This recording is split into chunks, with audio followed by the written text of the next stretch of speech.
రథసప్తమి తిథి ఉండగా సమంత్రక స్నానం చేయాలి. మంత్రం లేని స్నానం మీరు చేశారనుకోండి, అది కాకి స్నానం అని పిలుస్తారు.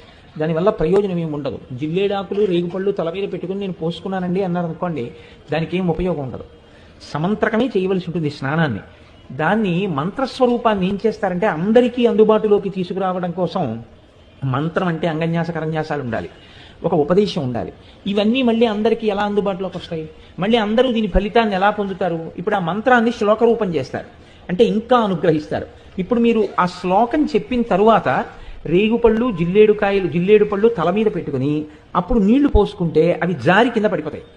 అలా పడిపోయాయి అనుకోండి, 7 జన్మల క్రితం చేసినటువంటి పాపాలని ఆ స్నానంతో తీసేస్తారు.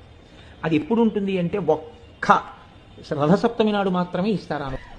యజ్జన్మ కృతం పాపం మయా సప్తమ జన్మసు తన్మే రోగంచ శోకంచ మాకరీ హంతు సప్తమి ఏతజ్జన్మ కృతం పాపం యచ్చ జన్మాంతరార్జితం మనోవాక్కాయజం యచ్చ జ్ఞాతా జ్ఞేతే చయే పునః ఇది సప్తవిధం పాపం స్నానాన్నే సప్తసప్తికే సప్త వ్యాధి సమాయుక్తం హరమాకరి సప్తమి.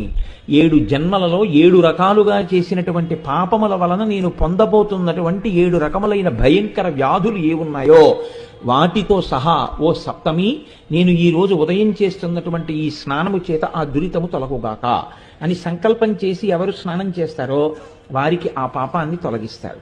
కాబట్టి ఇప్పుడు నేను చదివిన శ్లోకాన్ని రేపు మీ అందరూ చదువుకుని చక్కగా స్నానము చేయుదురుగాక.